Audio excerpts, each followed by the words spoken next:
You know that feeling you get when you spend even a little time outside? No matter how challenging it is to get out there, spending time in nature is always worth it. I'm your host, Amy Bouchatz, and this is another episode of Humans Outside.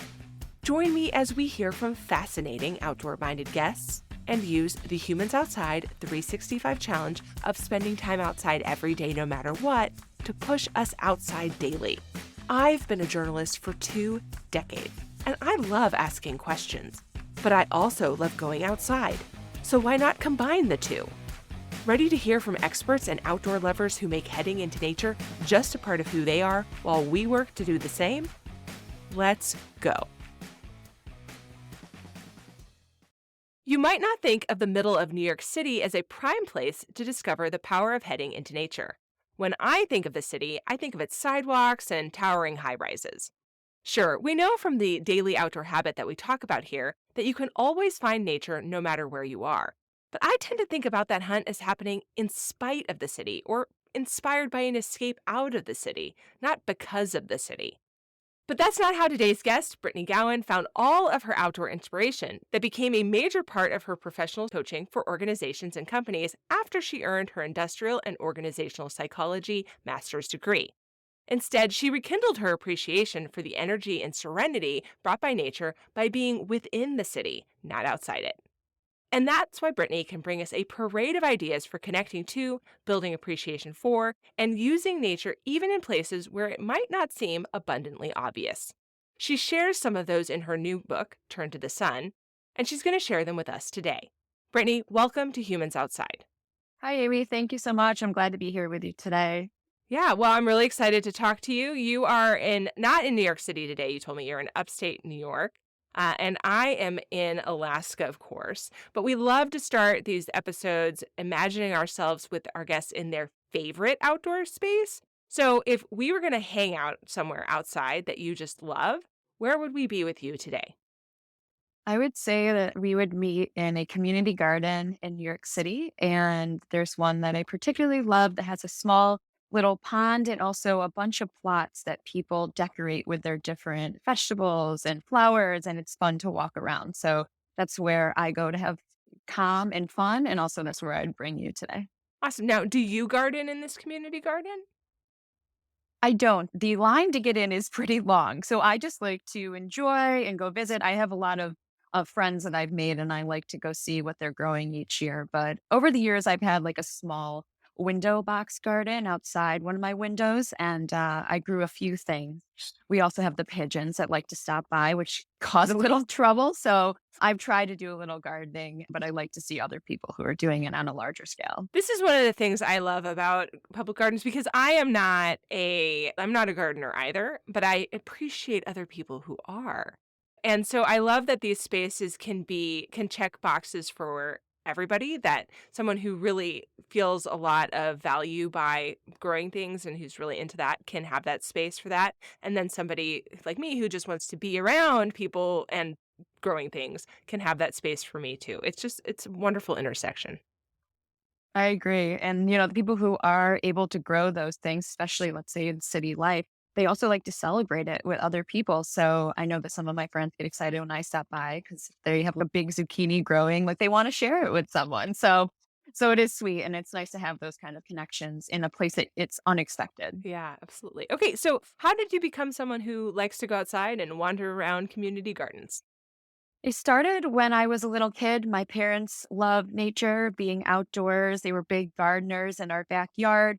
We also have had a place on a lake for a very long time, and it was always where we went to on the weekends. And they were always looking for my brother and I to be involved with the natural world. And I think it just innately through them and through our own experiences, it became something that I really connected with. And, then I moved to New York City and it's, the concrete jungle, but over the first year of being there, I realized that my connection with nature was still present. And then I had to find it in little pockets. But it started from my parents. And, we still go out and notice things together. And it's definitely like a family dialogue.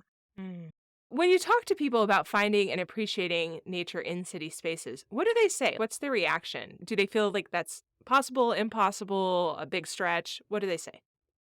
I think there's a mix as some people who I've talked to, let's say friends who say, "Oh yeah, like I connect with certain nature in the city." And they're like, "Oh yeah, that makes sense." I mean, everyone walks by the little parks or the community gardens like we talked to, or about, Central Park. Like everyone has these things, but in a city like this, there's so much else going on as well that sometimes that's not the priority or something that people use on a daily basis. And so I think sometimes people are surprised, oh, yeah, that's true. I should go to Bryant Park. I should go to this community garden.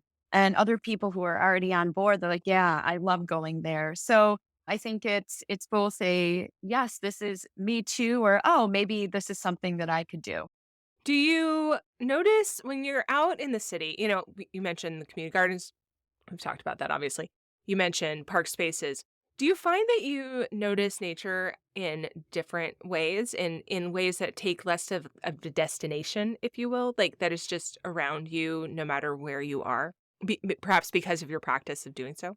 Yeah, definitely. I think that, let's say in big city life, like entrances to like skyscrapers, lots of times they put little flowers around them if there's like a bigger area, or if you go down into this area, the village, which is where I live, there's a lot of window boxes, or the community likes to just put plants and flowers around the trees on the sidewalks. And I think that when you get in the habit of looking for nature, it becomes more available to you. And definitely in some of the more green spaces it's easier to connect with nature. But if you're in midtown, let's say, where the buildings are big and there's less greenery, maybe you'll notice the little flowers more when you start to have that habit. And that's how I began. When I first moved to New York, I lived in Midtown. I worked in the Chrysler Building, and there was not a lot of nature around.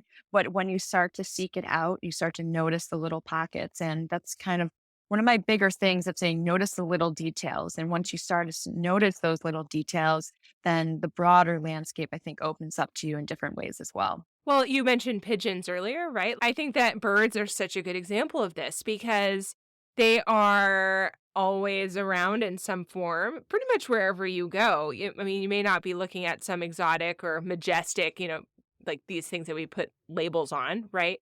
Hmm. But I mean, there's the pigeons, and there's the crows, or like these sort of starlings, Yeah. these like more, I don't know, group or city kind of birds that are eating crumbs or whatever, right? Hmm. And that's nature too, And if you stop to think about how this bird is surviving in this cityscape, or for me here, I've got nature all around me, right? But it astounds me that even in the depths of winter, here are these little tiny birds that somehow haven't frozen solid. And I can look around and see maybe just I mean, at some point, the snow just gets kind of ugly, right? Like, it's blown and it's Yeah. dirty and like, ugh, and everything's gray, and you're just like, "Why is it still January?" But here's these Yeah. birds, and it just blows my mind every time, and so I feel like when I look for those little things, I see bigger things, like bigger movements, bigger collections. I agree with you. I write about in the book about this blue jay who I named Philippe, who used to come to one of my window boxes, and he would come every morning. But I would also see him out in the parks. He was a bigger bird, and he's still around, by the way. But I don't have the same apartment. But he was a bigger blue jay, and I could always tell his specific call. It was pretty aggressive, but I would see him in a park nearby or a community garden. I always knew, I'm like, oh my gosh, that's Philippe. And it was always like a reminder of, okay, belief is like thriving in the urban jungle. Like I can find ways to too. So I think there's that, resilient nature that we obviously can get from nature that helps us to persist as well. And whether it's a plant or it's an animal, there's so many reminders. And like we said, you just have to get in the mindset of being present to them. Mhm. I call all of our bald eagles George or Georgina, but I do. I've named them all Yeah. George. It seemed appropriate. I don't know why. It's easy Yeah, it's reference. easy. But I do. I feel. I don't know that it's the same. Bald eagles, at least in my yard, they soar over. I can't get a super good look at these guys in Right. terms of who are you? What is Is George your name? But it does. I feel like having the name it has this connection to it, and then every time I see a bald eagle, I get so excited. hey, George, what's up? And I don't know. It really does give me sort of a grounding, even if I'm in my car on, driving down the road, rushing to an Mhm. appointment or something. A bald eagle soars over me, and I'm like, George, what's up? No, that's totally true. I mean, my brother's in the city too, and even if we're not anywhere near the area where Philippe lives, as a just a fun saying, if we hear a blue jay, let's say like in Brooklyn, we're like Philippe, and it's just that notion of that connection to these cool things in nature while you're, whatever setting you're in. Yeah, So I totally agree. yeah. Well, good. I'm not crazy. Excellent. Or we're No, both you're not. crazy. Or we both are. That's One fine. of the two. Okay. So, how do you build a practice of awareness for nature in a place where it may not be super obvious? Because you talked about like learning to notice these little things, but let's break it down and get really specific if we can with a few steps. Like, how do people start to do that? Get from point A to point B? What are the steps in between there?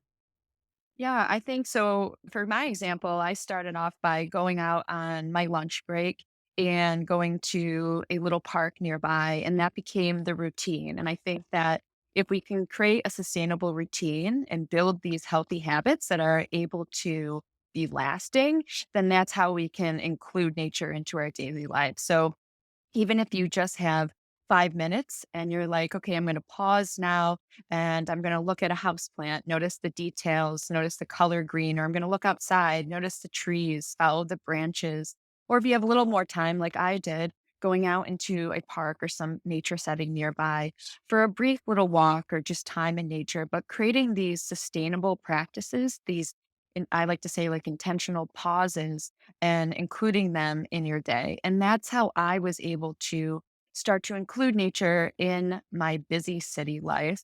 And then on the weekends, I started to go down to the area that I live in now that's more tree lined, where nature is a little bit more present in the city. And but creating that effort of saying, okay, Saturdays are for going on the tree lined streets.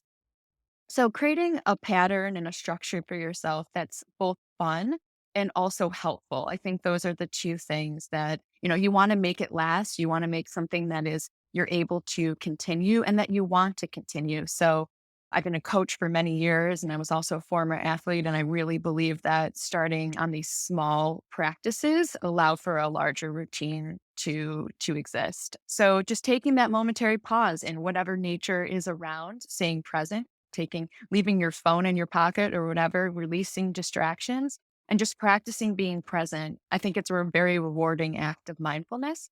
So that's how I would say getting started. Very small, very sustainable. Yeah. In your book, you talk about ways to create space for nature. And I'm wondering if when you say that, you mean this practice that you're talking about, or if there are other ways that you create space. Yeah, I definitely think like what we just talked about of saying like creating literal like physical space in your day to connect with nature. Or if you're dealing with a challenging situation, creating space, like mental space from that, or something that even you have to decide and letting nature in. So saying, okay, I have to figure out this certain thing, or I have to tackle this thing at work or deal with this challenging conversation later, but creating this space between those moments and then having nature provide a pause to let you kind of regain your calm. So I think that it's when I talk about creating space, it's mental and it's physical, and it's also allowing nature to fill up the in between in order for you to better deal with things in your daily life or challenges and opportunities. You mentioned just moments ago, a couple minutes ago, other ways to connect with nature, like looking at trees or, pausing to appreciate a houseplant, I think you said. So I'm wondering if you can maybe talk a little bit more about how to connect with nature that's not going outside with it. Because, one of the things we talk about here is exactly what you're saying, right? Building this habit of actually physically going outside in nature. And I think that is, in my experience, that is a very rewarding way to connect with nature, and probably the most rewarding way is like to physically be in it, but it's not the only way. So I'm wondering if you can talk a little bit about how to connect with nature that doesn't involve, in my case, this is, we're talking on we're talking on a very cold day here. It is below zero and just blowing wind outside. This is not my favorite weather. Okay. So how can I connect with nature in my house that's not the bajillion layers to go outside and the horror that's happening in my outside my window right now? Yeah, exactly. So in the book, I write a variety of meditations that allow the reader to go to different places through meditative thought process. And it allows you to build out a scene of what you can see, feel using all of your senses. And this style of like guided imagery, I teach this in my coaching practices. And it's very much the idea that no matter where you are or what is happening, you can retrieve your calm or be involved in a different setting through your imagination and through intentionally having your mind visualize you being in a setting. So I think that you can do this when you wake up in the morning, when you're busy during the day, and even taking 2 minutes just to say, okay, so it's cold where you are. You want to be, let's say, at a beach. So you think to Oh, I yourself, do. what, yes. So for you, it's okay. What if you were going to a beach? What does the sand feel like on your feet? What does the wind feel like on your face? What color is the ocean water? What is, seagrass to your left or right? And maybe if you don't know all of these answers, and maybe you're not returning to a scene that's familiar to you, but you're imagining a scene that you'd like to be in, then thinking to yourself, what would you like to see in this scene? What is to your left and right? What is the nature that is around you? And this is a practice that I've done for many years. It really started for me being an athlete and using guided imagery for performance and for those kind of aspects, but you can use it for your health and happiness as well.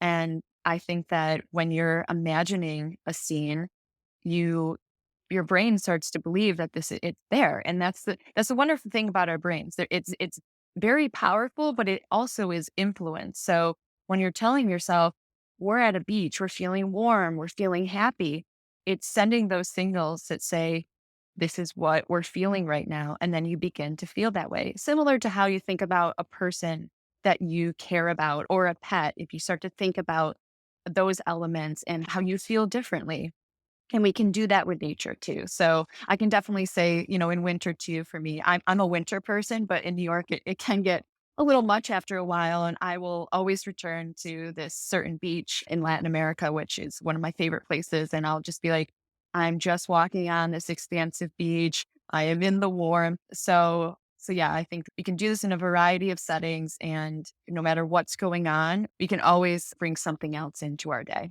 Yeah, 2 things. I love that the habit that you build by actually going outside can create experiences or put you in experiences that you can then go back to using this guided thought or, like, this purposeful thought later. And I think the other thing is that it could be easy to write off this sort of go to your happy place or this meditation as being a little frou-frou, but if you think about and it's purposeful, right? If you think about the opposite of this, where I don't know if have you ever woken up from a dream and been in a bad mood about a person because you had a dream about them? Has this ever happened to you, Brittany? I mean, I guess I wish people would not arrive in my dream. So, yes. Okay, so this morning I woke up annoyed at my husband because in my dream he was a little rude to me and wouldn't give me any privacy. Okay? This is not reality. It's something that happened. It's fiction. It happened in my brain while I was sleeping. And it is not fair for me to be annoyed at this person because of something he did in my dream, right? That's crazy. But Yeah, that happens. right. Okay. So, but like the power of that to influence my mood. Okay. If you think about that compared to the power of something positive, which would be in visualizing myself on a beach. Where I like to visualize is a path through a mountain pass. It's called Resurrection Pass. And I did this long run there as a part of this ultra marathon race. And there was this section that runs along a mountain creek and it then goes through sort of a meadow and it's all lined with these just astonishing wildflowers. Okay. Like tall, and you could run along it and just put your hands out and like through or feel through these flowers as you go Yeah, down this pretty. path. Oh gosh. It is just it was one of these moments where you're somewhere and you're like, "Is this real? Am I actually here?" Um, Yeah. and I tried at that time, I tried to video it so I could take this video of, like, moving through this, and it did not do it justice at all, you know? So, I go back there now in my mind to make myself feel calm or to, keep myself from spinning and being stressed. I think people I talk to sometimes dismiss the power of doing that, but we can all say, I've had a stressful dream and that has power over me. When this is just the opposite of that and using nature. I don't know. Is that crazy? No, I just think that in general, it is exposure to certain things Mhm. too. I mean, I think if you've had certain experiences, say you did athletics or you were a performer, there are certain, or you're in business and you present a lot. There are a lot of professions or like activities, pastimes where visualizing your success or visualizing what you need to do is like a huge part of it. And I think that then when you see the benefits, and not everything turns out well, but when you have the mindset that you know how to do a certain thing, or how your mind is creating these images that support the results that you want, you see the value. Mhm. So I do think that, like anything, it's something. I think if you're not exposed to it, you have questions about things, or if maybe you haven't had the right experience related to it. But I think that everyone, like you could said, can see that things can impact us negatively and positively. Dreams definitely do. And our minds tend to go towards the negative. It's easier. So like we can see that we are heavily influenced by things that aren't as good. That's, if you have a bad dream, that's an example. But we have enough examples in our own lives of the positive that make a big impact too. So I think it's just something that, from what I can say, I've worked with a variety of people, variety of different backgrounds, and some people who are new to a style of guided imagery. Of course, there's a hesitation, but the people who've been the most hesitant have surprisingly been the most into it, and the most, I think they've gotten the most out of it. Mm. So I've seen that change, and it's pretty powerful. Yeah. One kind of going back to ways to connect to nature that aren't necessarily outside in it. We had a guest here a couple of years ago, a researcher out of Washington State, who talked about research that said soft awareness or looking at trees or just gazing at a houseplant, that all of these things have similar benefits to being outside, like measurable benefits compared to being outside, that all of these things help improve your life. I'm wondering, do you personally keep houseplants? Do you encourage other people to do that?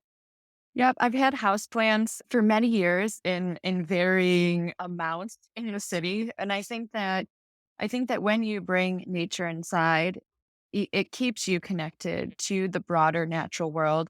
And to your point about, a gaze on the greenery, and I believe that, in my interpretation, that is it creating a mental pause. It's allowing your mind to come back to the present. Either maybe you have had worries or rumination or whatever is going on, but like those nature connections, there's a lot of science around the fact that being in nature, and I consider with houseplants as well, that people have lower levels of rumination because it allows you to be more present. So having that gaze, whether you're intentionally saying, wow, that is like an electric colored green or a really dark, like forest green, but if you're just gazing past it, I've definitely done this. Yeah. And it's that pause, and I think that it has great value, especially for people who are maybe in cities or in settings where they're not able to just get out into nature. Any level of greenery, in my opinion, also connects you to a level of compassion, Mm, which is something that I think obviously helps our mental, emotional, yeah. physical state. So I have this little house plant. I'm not going to pretend to know what it is. I mean, and it is small. The pot for it, I think, is maybe like 4 inches. Okay. It is a small little guy. I call it my emotional support plant. And I call it that because when faced with the decision of literally going left into the ice cream store or right into the plant spot shop, okay, because they have the same entryway, I decided to go right into the plant, take a right and go into the plant store rather than buy a metric ton of ice cream for the bad day I was having. Okay. This was the decision point. This day is the worst day I've had in a really long time. Something really stressful happened at my job that I was just like, that's it, you know? And I hung a right and went to the plant shop and I bought this plant and I spent way more money on this pot. Oh, I bought the plant, by the way, because I liked the pot. Okay. Because it's like really pretty and it has some Yeah, colors on it I like. Okay. you're in good company. Yeah, so I end up with this little plant on my emotional support plant, which has now made it through almost an entire year. Okay. And I do quite a lot of deep creative work because I'm a writer. And so I don't know how many other writers or people who do work like this are listening to this, but there's a lot of staring out the window and contemplating things that may or may not be Everything. related to write what you're trying to write, right? You're like, the sky, or just like not thinking about anything, or thinking about things that you wish you weren't thinking about because you're trying to think about the thing in front of you, right? There's just like a lot of mind wandering that happens. But when I do that, sometimes instead of staring into nothing or, getting distracted by Instagram, I look at my emotional support plant. And what you're saying, if I'm hearing you correctly, is that it actually is an emotional support plant. I was just calling it that because it was not an emotional support ice cream, but that's like literally what it's doing for me. Yeah, I totally agree. When I was writing this book, I had a monstera in my apartment, still do, and I'd moved it, but at that time it was near where I was writing, and I would just like stare off into it. And it was also for me just a mental break and say, okay, I don't have the word to fill this sentence. I'm just going to stare off at the plant for a minute, like collect myself and come back. And it became like this helpful friend tool to get through what I needed to do. So very similar to you. I believe in this. So anyone out there who even throughout the day, I mean, it's why like in offices, people bring plants in next to their computers. I mean, this is going on for so long because there is a notion too that, being with nature is calming. We know this innately. So having these little pockets are helpful. So I'm glad you have a plant Well, I too. think I believe in this. thank you, and I still like the pot a lot, by the way. Is it I'm what color is it? okay, it's pink and purple and blue, and it's sort of painted like a little bit of a sunrise, or when I bought it, it reminded me of the Northern Lights, the aurora. Oh, cool. And so yeah, so it's just really pretty, and now it has my emotional support plant in it. So there you go. I know some people name plants, but I just call it that. That's fine. Yes. Yeah. Whatever And works. it seems to be thriving, even though every now and then I come into my office and there'll be dirt next to it on my desk, like somebody dumped it over. And now it's a little unsettled in there. And I cannot figure out how this is happening because my children swear that they did not dump over my plant. So Of I'm about course. to set up some sort of like security camera on the plants Yeah. to Like the bust. plant's moving at night. Yeah, to bust who keeps dumping over my emotional support because this is not sustainable. So Right. you know, we could talk a lot about what, like, other things that means, but there you go. One of the things I love about my daily nature habit of spending 20 minutes outside every day, no matter what, is that it's helped me learn to create and keep other habits. And of course, there is like a wide variety, like a huge variety of things that I have learned by doing this that have nothing to do with specifically with being outside, right? Like just other benefits in my life, like how, keeping the schedule, like all these things. Okay. So I'm wondering what some other benefits of learning awareness, an awareness practice for noticing outside beyond just noticing outside, what that practice has done for you or what you see that in your clients. Like, what other benefits to building this have you seen? I think the biggest, and it's broad, but it's personal growth, personal development. It's, let's say if it's going to be springtime and you watch, every day or every couple days as the leaves come out on the trees, or you're watching the daffodils, the tulips come up, and you see this nature of this year-round event, and they come about, they go away and they come back. And I think that when you're focusing on certain elements of nature and seeing how they change, you can also see how you change as well. I think that's something for me that I've always tried to cue into, and seeing the different seasons. I mean, being in the Northeast, I mean, we do have the seasons, which I love. And I think that the seasons always allow for a time to reflect of what you're doing, what you want to be doing, or what's yet to come. And I work with clients a bunch about how winter, it is like a holding pattern. And sometimes we need to be in more of the building aspect while maybe we're not flourishing or maybe we're not showing what we've done yet, but we're in the process and that spring will come. So I think that I use some of these references with clients and think it's been helpful for them over the years of seeing the progression of the seasons or just the progression of plants and nature around you, no matter what time, and staying focused on the connection of that you can always grow from where you are, and that change or loss or challenges doesn't mean that there's an end of the road, but you're probably going to have to pivot and take a different path to how to grow better or grow in a way that you want to. So that's just one example, but I think it's one of the biggest. Uh, I'm like semi embarrassed to say that it took me, I don't know, 2,000 days of this habit to wake up one day and be like, people have seasons too. I don't know. It took me a long time to get there. But that concept really has helped me quite a lot. Like that it's okay for things to end and things to begin. And not just okay, but natural and appropriate and expected and something that perhaps, because it's going to happen anyway, you should not fight anymore, Amy. Right.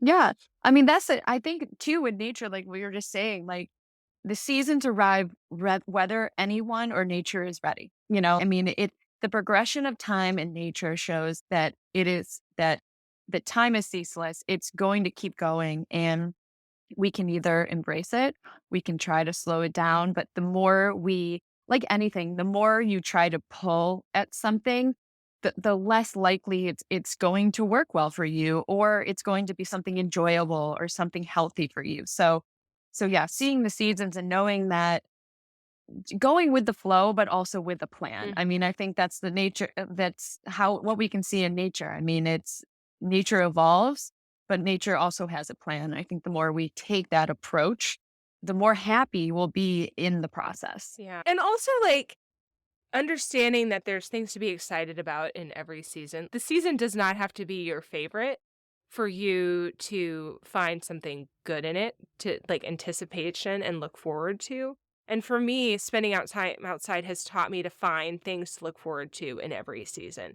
Do I like summer more? Heck yes, I definitely do. Am I excited about ski season coming when the winter starts to roll around? Absolutely. Even though I know that winter brings a lot of other challenges with it, but it also has benefits. And having this practice of being outside has taught me that. I think that seasons of life are similar to that, right? You can go into a season where you have a kid who's, going into a challenging school year and you know that this is going to be very difficult and take a lot of your time, something like that. But you can also understand that when you face these things, you create better personal connections or whatever, right? There's benefits to every season, regardless of how difficult or pleasurable the season itself on its face may be. Right. Exactly. And I think too, like when you have that mindset of embracing it, no matter what happens, you will grow and change. And I think that is the point that we should all be growing and changing and embracing that. And normally things that are harder, you bloom in different ways after. And at the beginning of it, you never think this is something I'm going to be excited about. But even in, I could say for me personally, things that have been very challenging, they have at the end of the time been the most rewarding. So Yeah, absolutely. Well, Brittany, I really appreciate your time with us today. We close out our episodes hearing about a guest's favorite outdoor moment, something that you experienced and you just really want to go back to and wouldn't mind taking us with you. Describe it for us and yeah, gift that to us. sounds good. There is a nature preserve slash beach in Cape Cod, Massachusetts, and it's a space where you can really only visit most of it at low tide, so you have to plan it out. And when you get there are just a ton of animals, from the seabirds to the little fish and the hermit crabs, and everyone's very busy and doing their own thing. And I think that those it's a beach where you can find a lot of alone time because it's a small space, and whenever I need a moment just to chill out or reconnect to a truly like wild setting, I always imagine getting there at low tide, seeing the scene, looking at the water. And I'm sure everyone has similar experiences with those special nature places, but that's definitely mine. Well, Brittany, thank you so much for sharing that with us and for joining us on Humans Outside today. We sure appreciate your time. Thank you, Amy. I'm really glad to be here. That's a wrap on this episode of Humans Outside. But hey, I need your help. Enjoy this show? Leave a 5-star rating or review wherever you get your podcasts. It makes me feel good, but it also helps others find the show too, which is cool, right? Now, go get outside. Until next time, we'll see you out there.